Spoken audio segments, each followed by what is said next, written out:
Dollar. Dirt and money, no soul. Had to go and get it, ain't no time to kick it. Got a stack and flip for my foes. Dollar. Please tell me you can hear me. Don't turn your back and don't neglect me. Just let me know if you need me. Dollar. Let me watch out for my partners. Keep my money long, get my team strong. Let me run away from my problems. Yup, what's good, original crew, man? We're back. Hey, man, we're back with a new ballin' for us today. We got Thailand's most convincing ghost story. We got a campfire story today. Cee. Hey, make sure y'all check out the links in the description box. Down below. You already know where to go if you want to first support. You got to do it. Check out down below. Also, if you enjoyed today's video, like it with a thumbs up. Hey, let's get it. Let's check it out. But before we do, shout out to the comment of the day. Shout out to you. I'm going to have you start. No. Let's go. Let's check it out. Let's see what's about. You ready? Tonight, I'm going to tell you a very famous story from Thailand. This story was recommended to me by a fan, actually, and I had never heard of it before.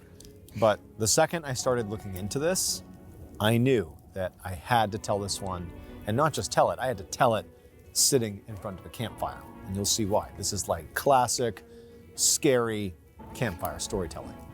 But before we get into tonight's story, if you're a fan of the strange, dark, and mysterious delivered in story format, then you've come to the right campfire, because that's all we do, and we upload 2, 3, even 4 times a week.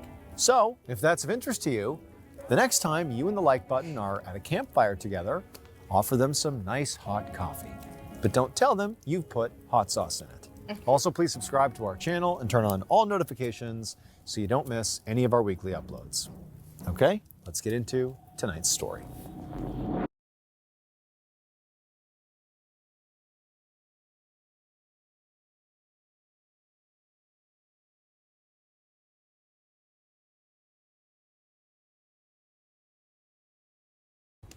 One morning in the early 1850s, a young man named Mok rowed a small boat through a canal in Prakanong, Thailand, which is a very rural community southeast of Bangkok. And Mok was rowing as fast as he possibly could, because where he was going was home and he could not wait to get there. So Mok had been away for almost an entire year by this point. And that was because around a year ago, he'd been drafted into the Thai military and forced to go fight in a war against the neighboring country of Burma. And for Mok, getting drafted had really come at like the absolute worst possible time. Because at the time, his wife, Mae Nok, had been just a couple of months pregnant with their first child. And so he had to just, basically leave her behind to give birth on her own, which was obviously really difficult for her and for him. Like, he wanted to be there for her and he couldn't. And also, this is 1850s in rural Thailand. So once he was gone, there were no phones or really any way to send letters back and forth. So really, ever since Mok had left, he'd had literally zero communication with his wife. So he has no idea how she's doing, how the baby's doing, nothing. And, he's off fighting in a war. And in fact, he actually got hurt while he was fighting and had to spend months in a military hospital recovering. But his wife had no idea. So Mok rowed even faster, and finally, he saw his home in the distance. It was a wooden house that stood on tall stilts right on the edge of the canal with a large balcony that overlooked the water. And it was surrounded by lime trees and thick forest. And it was at least a mile away from the nearest neighbors. So it's a pretty secluded place, but it was a place he desperately missed. As Mok neared the small dock in front of his house, he began excitedly calling out for his wife. And as he did, he began tying up the boat, expecting at any moment to see his wife come running outside with the baby. But his wife didn't. She didn't call back. She didn't come out. It was just quiet. And for a moment, Mok had this horrible thought that maybe something had happened to her while he was gone. Like, how would he know? But then he heard the door open, and out came his wife with a big grin on her face, and she was clutching their baby against her chest. She began calling out to him, and Mok saw there were tears of joy streaming down her face, and he leapt out of the boat and he ran to her. A few days later, Mok woke up inside of his home, and he rolled over in bed and saw his wife still asleep, and he also saw their baby sleeping in a small hammock right beside the bed. And as Mok looked at his little family, he felt almost deliriously happy.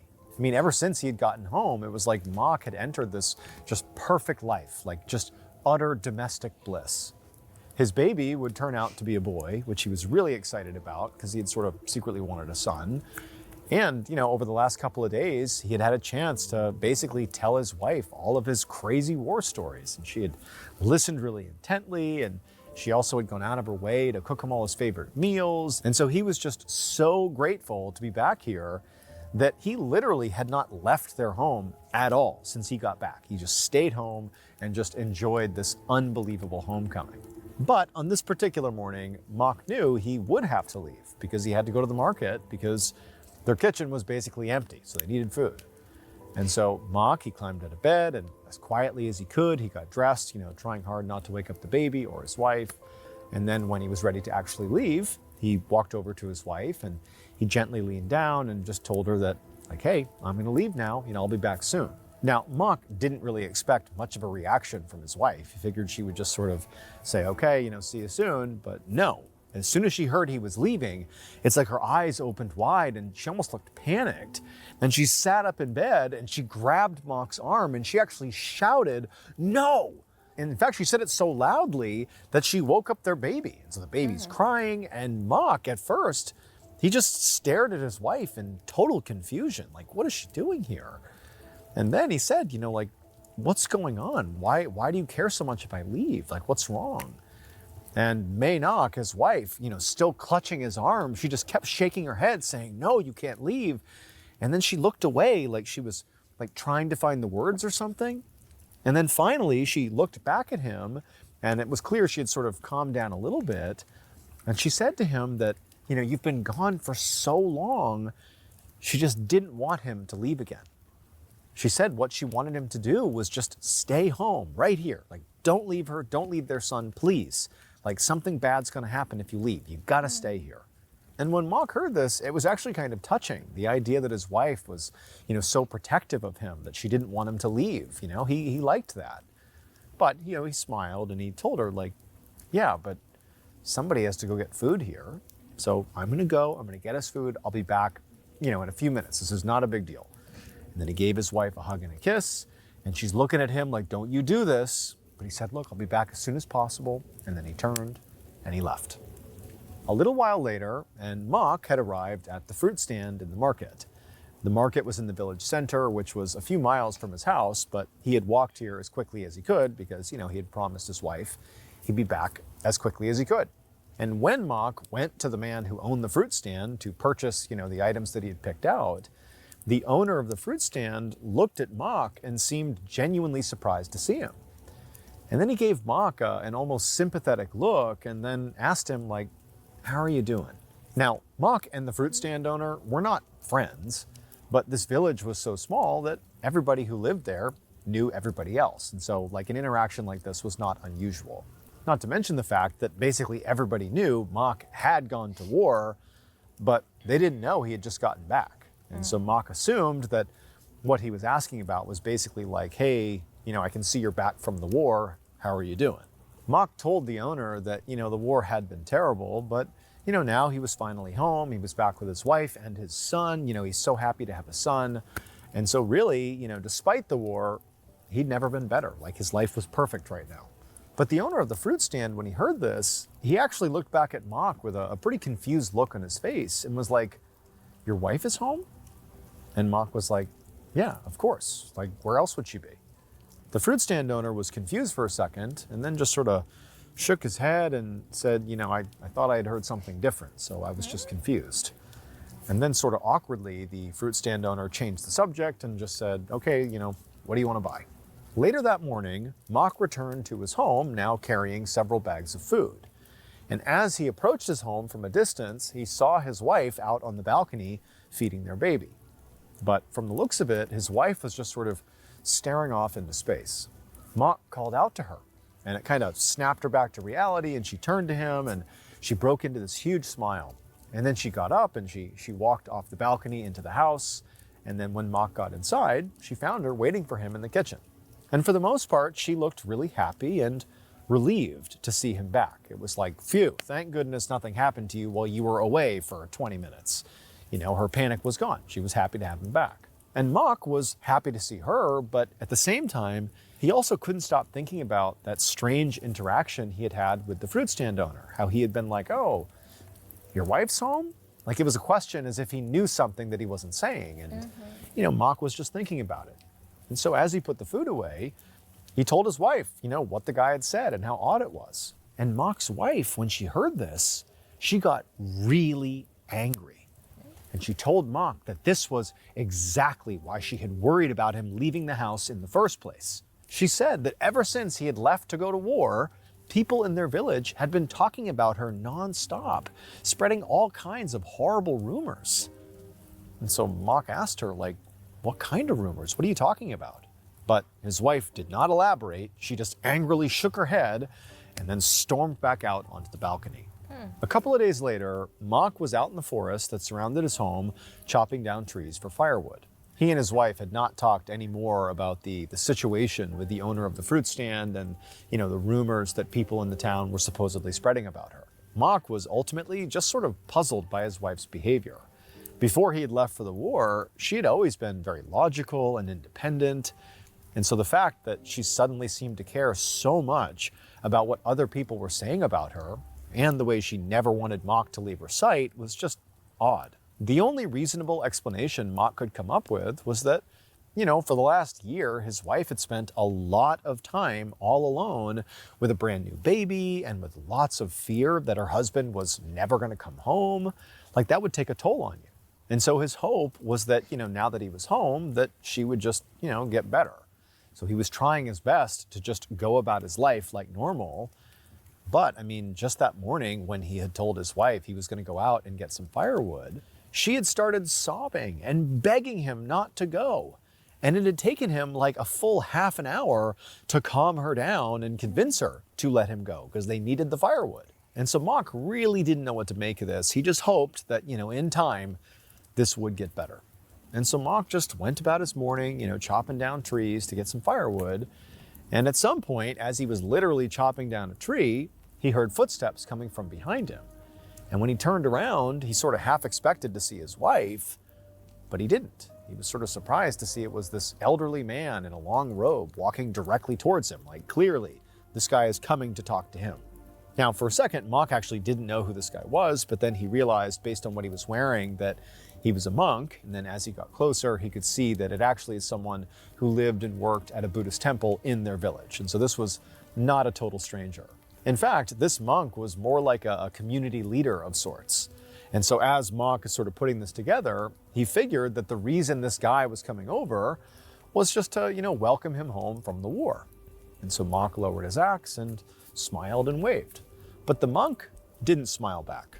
Instead, he walked right up next to Mock, really close to him, and he looked around the forest in sort of a paranoid way.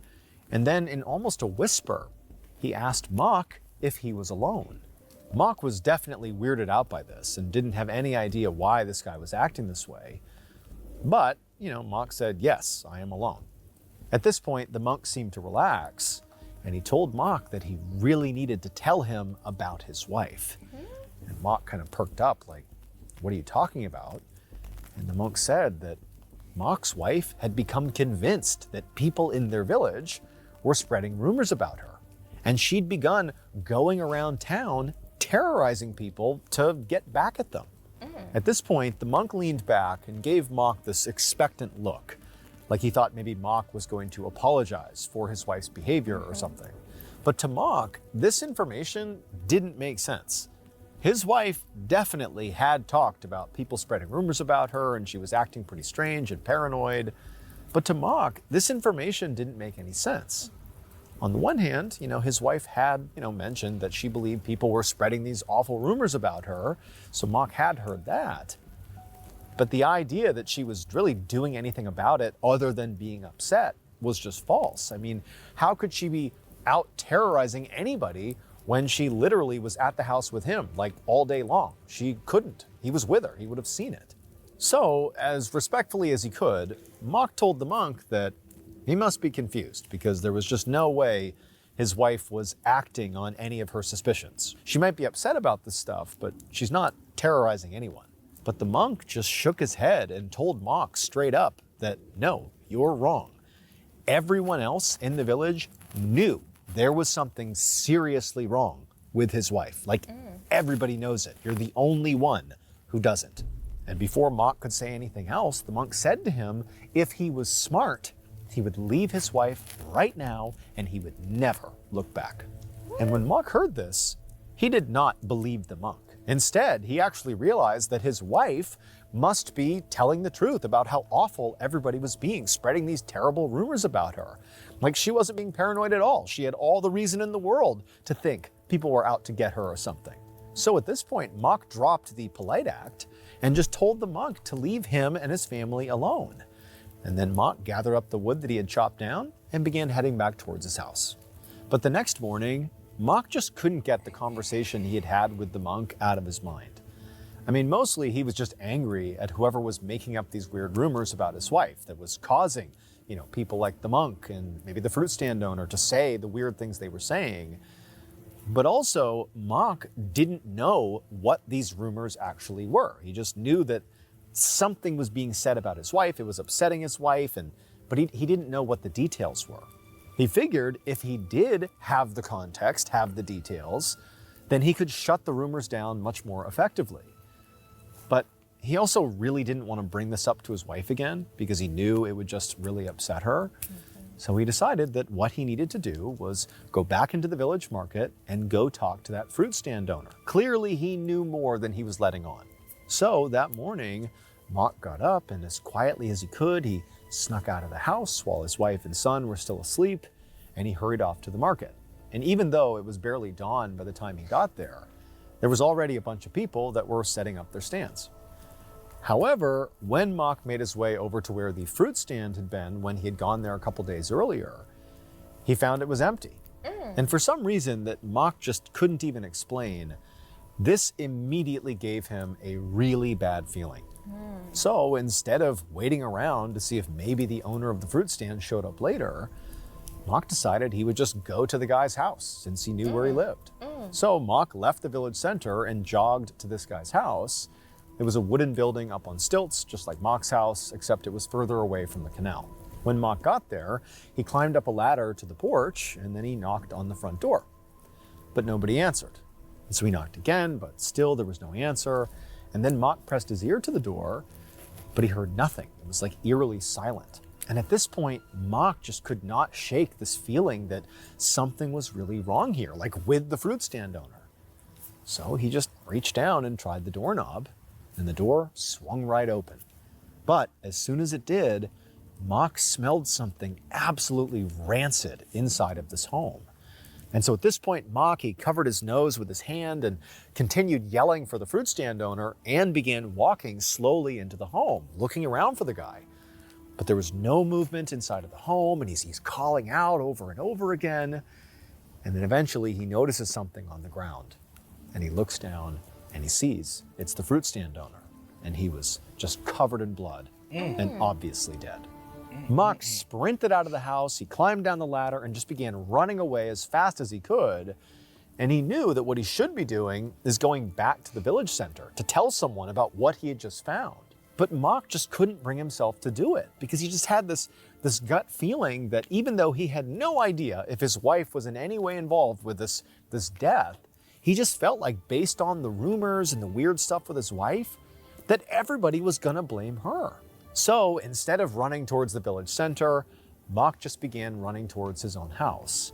And when he got close, he slowed down, sort of caught his breath, and he hoped that it was still early enough that his wife and son would still be asleep and he could just sort of sneak back in and, figure out what to do from there, but without alerting his wife and having to explain what was going on. However, just then he was close enough to his house that he could see the balcony that overlooked the water. And he looked up and he saw his wife was clearly awake. She was out on the balcony with the baby on her hip.